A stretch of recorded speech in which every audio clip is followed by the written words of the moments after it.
Hello there, my name is Amber Marie Sapinoso, and today I'll be going over the topic of leopard geckos. The purpose of the speech is not only to inform you about my leopard gecko Lemon, but about leopard geckos in general. Today I'll be going over three main points, the first being the brief history of them, the second being who they are, and what they eat, the third being what makes them so special. So to begin, the brief history of these guys is that they are native and originated in Afghanistan, India, Pakistan, Iraq, and Iran. A common misconception is that these guys are desert dwellers. They may seem like they're from the desert or they're from those regions, but unfortunately they do like to hide out in places where it's grasslands and terrain. This habitat provides them a lot of protection because it has burrows and rocks, so they hide throughout the day. Due to their bright colors, as you can see on Lemon here, predators like to hunt for them, such as foxes, snakes, birds, and larger reptiles. Luckily, though, they are nocturnal, so throughout the day they'll be sleeping. In the nighttime, they will be hunting.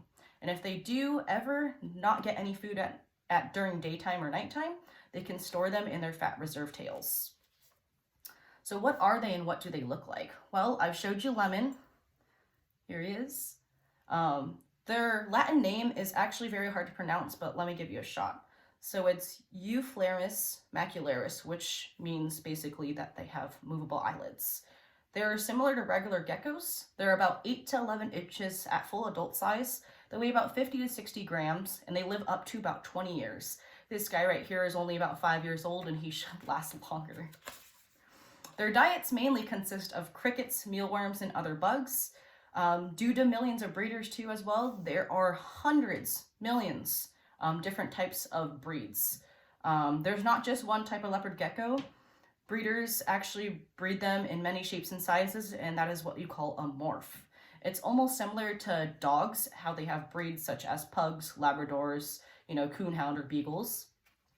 And lastly, what makes them so special?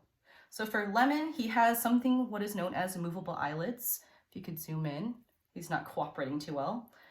They're almost similar to humans, so when they blink, it keeps them hydrated. Most geckos do not have that ability. Another thing that makes them absolutely different from geckos is that they shed their skin. I mean, most geckos do shed their skin, but these ones are completely different.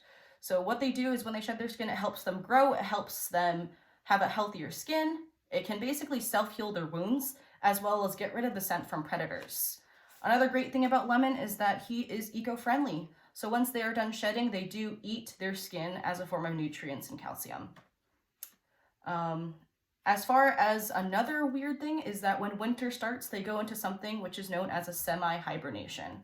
So the semi-hibernation for them is not like bears. This is a semi-hibernation, so it's brumation. Most pet geckos don't do this, so Lemon does not do this, but other geckos that are breeders or are being bred do this in order to sync with their breeding times. This brumation lasts about 90 days. On average, it's about 60 days.